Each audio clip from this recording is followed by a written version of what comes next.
अस्सलाम वालेकुम। International politics या इंटरनेशनल अरीना में एक ही चीज़ परमानेंट है, that is your national interest. आपके नेशनल इंटरेस्ट ही आपके रिलेशंस को डिटरमाइन करते हैं कि आपने किसके साथ फ्रेंडशिप करनी है, आपने किसके साथ दुश्मनी करनी है। आपके ना दोस्त परमानेंट है, ना आपके दुश्मन परमानेंट है। आपके परमानेंट थे तो आपके मुफादात परमानेंट है।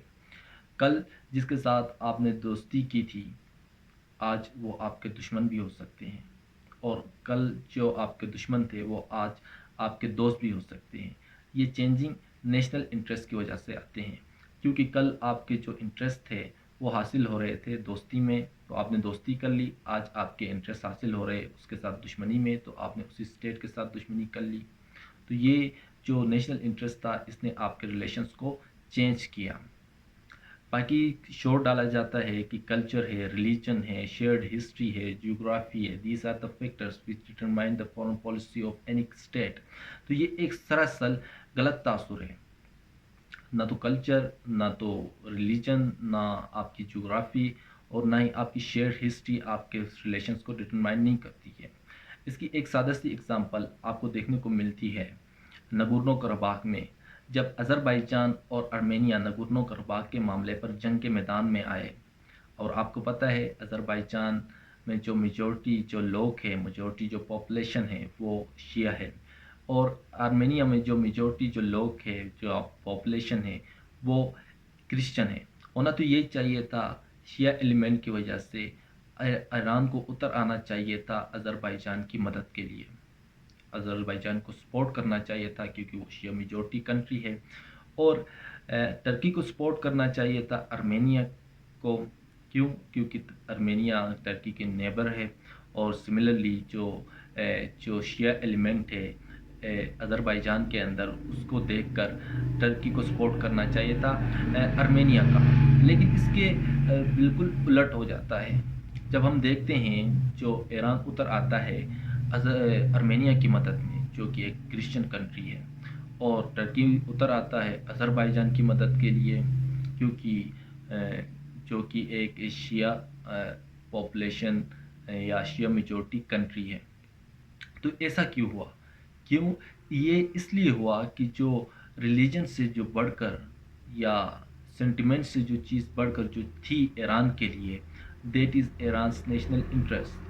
और जो रिलीजन से बढ़कर जो चीज़ थी टर्की के लिए, दैट इज़ टर्कीज़ नेशनल इंटरेस्ट। अगर वो सेंटिमेंट्स में बह जाते या रिलीजन्स को फर्स्ट प्रायोरिटी पे रखते, तो उनका नेशनल इंटरेस्ट हर्ट होता। इसलिए आर्मेनिया का हेल्प किया, आर्मेनिया के मदद के लिए उतरी ईरान, और टर्की अज़रबैजान की मदद के लिए उतरी। सिमिलरली 1957 में यूनाइटेड स्टेट ऑफ अमेरिका ही वो कंट्री थी जिसने ईरान की मदद की थी टू अक्वायर न्यूक्लियर कैपेबिलिटीज़। जैसा कि आपको देखने को मिलता है 1957 में एक न्यूक्लियर कोऑपरेशन एग्रीमेंट साइन करता है United state of America with Iran under the pro American government of Shah. वहाँ पे रज़ा शाह पहलवी की गवर्नमेंट थी ईरान में, और वो रज़ा शाह पहलवी एक प्रो अमेरिकन थे। तो इस वजह से जो यूनाइटेड स्टेट ऑफ अमेरिका के इंटरेस्ट बन रहे थे, एक न्यूक्लियर आर्म, एक स्ट्रॉन्ग ईरान के साथ बन रहे थे, और उसके इंटरेस्ट क्या हो रहे थे, हासिल हो रहे थे। तो उन यूनाइटेड स्टेट ऑफ अमेरिका ने ईरान की मदद की कि आप हासिल करें न्यूक्लियर कैपेबिलिटीज़ को। इसलिए वो क्या करता है, 1957 में न्यूक्लियर कॉपरेशन एग्रीमेंट साइन करता है ईरान के साथ, और उसके 10 साल बाद, ठीक 10 साल बाद ईरान को एक small nuclear reactor for research purposes के लिए रज़ा शाह पहलवी के गवर्नमेंट को दे देता है।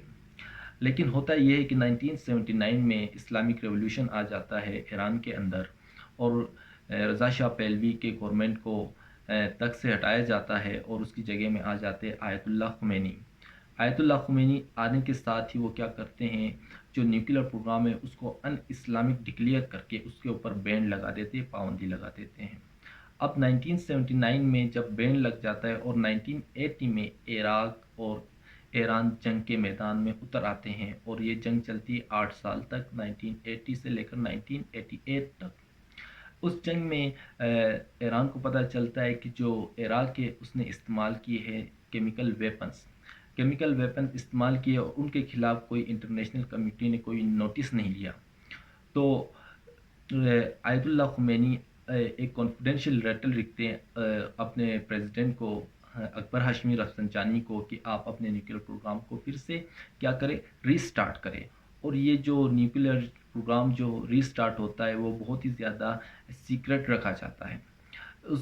یہ سیکرٹ رکھا جاتا ہے جو کہ بعد میں جو ریویلڈ ہوتا ہے 2002 میں، جب ایک ایگزائل گروپ جو ایران ایگزائل کرتا ہے، جلا وطن کر دیتا ہے، وہ باہر جا کے اس بات کو ریویل کرتا ہے کہ ایران نیوکلیر کیپیبلٹیز یا نیوکلیر پروگرام کے اوپر کام کر رہا ہے.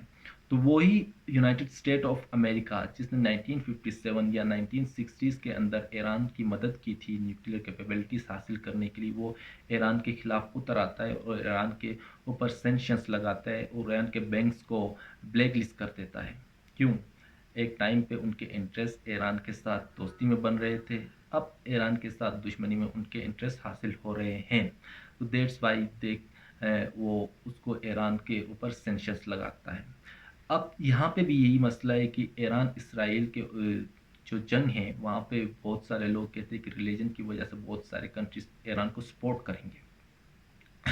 تو میرا یہ ماننا ہے کہ ریلیجنس کو کی وجہ سے ایران کی سپورٹ میں یا اسرائیل کی مخالفت میں سٹیٹس نہیں آئیں گے، وہ اپنے نیشنل انٹرسٹ کو دیکھ کے آئیں گی.